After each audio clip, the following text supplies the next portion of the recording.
Política com Lana Canepa. Lana, hoje analisando as pesquisas de popularidade. Os presidentes, os governos, eles ficam enlouquecidos quando saem esses números. Quando o número é bom, eles falam que o número é bom. Quando o número é ruim, eles dizem que o número não tem importância, que é apenas uma pesquisa, que trabalha com margem de erro. Então eles estão sempre, mas ficam de olho naquilo, ficam desesperados, né, Lana? E você que está acostumada a cobrir política sabe como esses números mobilizam os governantes, né, Lana? Oi, Neg. Ótima tarde para todos vocês. Sim, é um número que é olhado aqui com lupa, né, de perto, aqui na capital federal. Hoje saiu mais uma Quest, mostrando que o governo está no 0 a 0. Empate praticamente dentro da margem de erro entre aprovação e desaprovação. 50% aprovam o trabalho do governo, 47% desaprovam. E esse empate é inédito, né? Um movimento lento de piora, que a gente percebe aí pelos números da Quest, oscilou, então, 1 ponto percentual para baixo a aprovação e a desaprovação subiu 1 ponto percentual também. Essa queda da aprovação do governo também poderia ter sido pior. O que melhorou foi a avaliação na região sul do país. E, considerando que os dados dessa pesquisa foram colhidos justamente no começo desse mês de maio, o retrato de maio já pega a reação do governo às fortes chuvas e ao desastre todo que está acontecendo. Então, a pesquisa ouviu 2.045 pessoas em 120 municípios de 2 a 6 de maio e tem margem de erro de 2 pontos percentuais para cima e para baixo. Então, a avaliação geral também, o mesmo retrato, 0 a 0, minha gente. 33% estão considerando uma avaliação positiva, 33% negativa e 31% regular. Perceba que a população está dividida em três, né? As que aprovam, as que não aprovam e o grupo que está no meio do caminho, e é com esse grupo que o governo pretende trabalhar. Então, há uma preocupação entre os governistas de tentar reverter esse cenário. No caso da pesquisa Quest, desde agosto do ano passado, há um movimento lento de queda da aprovação do presidente e também da avaliação do governo, que são esses números que eu coloquei para vocês. E tem muito a ver com essa reação no sul do país, como eu disse, poderia ter sido muito pior se o governo não tivesse conseguido essa melhora dentro ainda dos números da Quest. No sul foi a única região do país que avaliou melhor o presidente Lula dentro dos números da Quest, fora da margem de erro. Então, a avaliação do presidente no sul subiu de 40% de aprovação para 47%.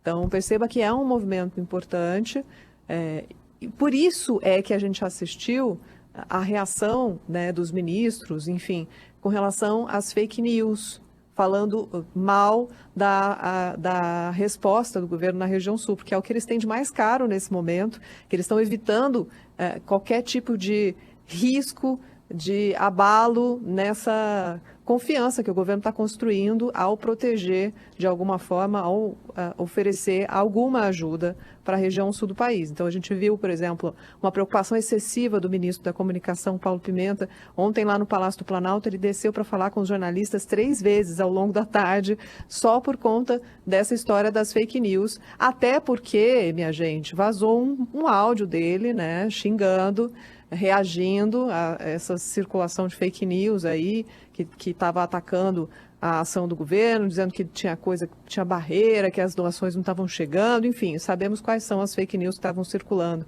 E aí o governo acionou, portanto, a Advocacia Geral da União e a Polícia Federal para reagir a isso. Voltando à pesquisa, e para encerrar o raciocínio só, não é novidade, né? O mês de março também foi assim, abril também foi assim, não só com a Quest, também com outras pesquisas, IPEC, Datafolha. O retrato é de um momento ruim para a aprovação do governo e coloca Jair Bolsonaro empatado com Lula neste mesmo período, né, depois de 1 ano e 4 meses de governo. Imagina só, o abril para Datafolha coloca Bolsonaro e Lula no mesmo patamar. Lula está indo muito mal nesse quesito, né? Olhando para os números do Datafolha do mês passado. Dilma Rousseff tinha 64% de avaliação positiva no seu Dilma 1, né? 2012. No Dilma 2 caiu para 10%, minha gente, 2016. Fernando Henrique Cardoso tinha 41% nesse mesmo 1 ano e 4 meses de governo, lá em 95, no FHC 1. Depois caiu, no segundo mandato, para 18%. E o Lula contra Lula, no Lula 1 ele estava com 38% de aprovação nesse mesmo período, e Lula 2 foi o único que fez o movimento contrário, né? Eles perdem popularidade no segundo mandato, e Lula 2 subiu com relação à primeira pesquisa. Agora, Lana... São dados que mostram muito sobre como o momento é difícil para Lula agora, né? Ele está tentando brigar com esses números e o governo muito preocupado, Neg. Agora, olha só, não há na nossa história, e a gente teve Collor, Fernando Henrique, Lula, Dilma, Temer e Bolsonaro, não há na nossa história um presidente tão mal avaliado quanto o Temer. De longe, nem o presidente coloquei mais aqui mal porque era avaliado. 5%. Ele teve na primeira avaliação 7, depois ele caiu para 5 e alguma coisa e ficou com 5, quer dizer, é uma avaliação pavorosa. No entanto, na memória das pessoas, foi um governo que não se preocupou muito com isso, até porque não tinha o que fazer, né? Vai fazer o quê? Milagre vai fazer? Não tem o que fazer. E ele resolveu trabalhar. Então ele conseguiu construir com o Congresso pontes, né? Ele conseguiu construir com o Congresso uma relação tal que deu a ele condições de governar. Teve duas tentativas por parte da Procuradoria-Geral da República, do Atirador-Geral da União, de tentar derrubá-lo, e, no entanto, ele conseguiu maioria no Congresso, conseguiu fazer aprovações importantes. Ou seja, a popularidade baixa na opinião pública não é sinônimo de governo fracassado. Pode ser sinônimo de um governo bem-sucedido. A gente pega a Dilma 2, como você observa, que depois ela desaba completamente, mas a Dilma tinha uma popularidade incrível e jogou tudo na lata do lixo, porque fez um governo horroroso. Me surpreende que ela consiga ser presidente de um banco depois de ter destruído o Brasil. E a popularidade, portanto, é algo que o governante pode usar para o bem e pode usar para o mal também, né? O Lula ficou acostumado com números impressionantes no segundo mandato dele e agora ele está aparentemente preocupado demais, mas se ele quiser usar essa agenda ou o momento atual para fazer transformações, será que o número não vira em função da ação, em vez dele ficar tentando mexer a ação em função do número? Exatamente essa análise que tem que ser feita aqui, porque obviamente, os analistas que estão soprando no ouvido dentro do Palácio do Planalto, eles sabem que ali a receita está muito difícil de fechar a conta, porque o presidente ignora a equipe econômica muitas vezes e com relação à meta, com relação ao limite de gastos, né, com relação a cortar gastos. Então são todas matérias muito impopulares, essas de aumentar os gastos. Claro que numa emergência não tem o que fazer e essa resposta é necessária. Mas a solução não é fácil. Por isso ele coloca Simone Tebet e Fernando Haddad para puxar um pouco o freio de mão, mas vai aos microfones muitas vezes e tira a credibilidade da sua própria equipe. Então, receita difícil, e a última vez que Lula comentou sobre esse assunto, tentou dizer que era um problema de comunicação, como quem diz, estamos fazendo muito, mas as pessoas não estão percebendo. E é muito... Oi, Neg, as pessoas percebem, né? Enfim, o problema de comunicação está sendo atacado de maneira óbvia da perspectiva nossa, dos jornalistas que fazemos a cobertura, porque os ministros estão mais abertos a falar. Acho que é a ordem do presidente que dá apito nos seus ministros na reunião, na frente de todo mundo, enfim, que passa recado pelo microfone para todo mundo.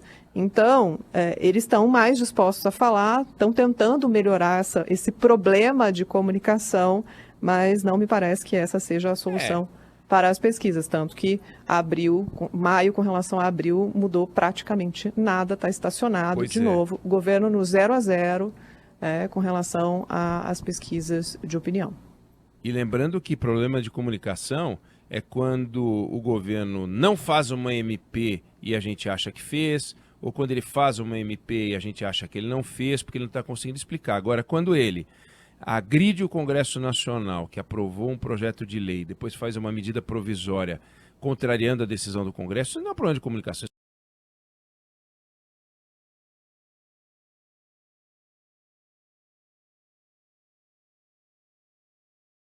governo tem uma lista de ações extraordinárias, só porque eles botam o nome nas coisas, pé de meia, pé de moleque, pé de valsa, vai botando nome em tudo e acha que porque põe nome, programa com nome é bom. As pessoas não são bobas, elas olham e falam, tá faltando governo, tá faltando elenco, tá faltando conselho, tá faltando conselheiro. O presidente passa a impressão de que ele está só. Mas vamos acompanhar, né, Lana? Eu acho que se esses números servirem para alguma coisa, para uma reflexão, quem sabe eles saiam dessa história de que o problema são os outros que não entendem as grandes realizações desse governo e passem a pensar que está precisando fazer alguma coisa, precisa ter um projeto de país, né? Eles imaginam que a tendência vai ser o que aconteceu com Lula 1 e 2, né? No Lula, hoje ele está com 35% de bom e ótimo, no último Datafolha, vou comparar Datafolha com Datafolha para não fazer confusão na salada aqui. Estava com 35% e 38% no Lula 1 de bom ou ótimo. Sim. Então, muito diferença, muito pequena. No Lula 2 foi a 55% de aprovação. Sim. Então, penso que a esperança dos governistas, né? Ninguém quer falar sobre o problema, né? Com quem eu provoquei sempre fala que, nossa, estamos desacelerando essa desaprovação, hein? Olha que beleza. Nossa, tá bombando. É isso que a gente escuta aqui. Não, estava caindo muito mais rápido, agora começamos a estabilizar, está estável, só tende a melhorar. Então, otimismo aqui, pelo menos, nessa tentativa de comunicar algo melhor, Ineg. Vamos acompanhar. Lana Canepa, brigadão, a gente volta a conversar amanhã. Valeu, obrigado. Valeu, até amanhã.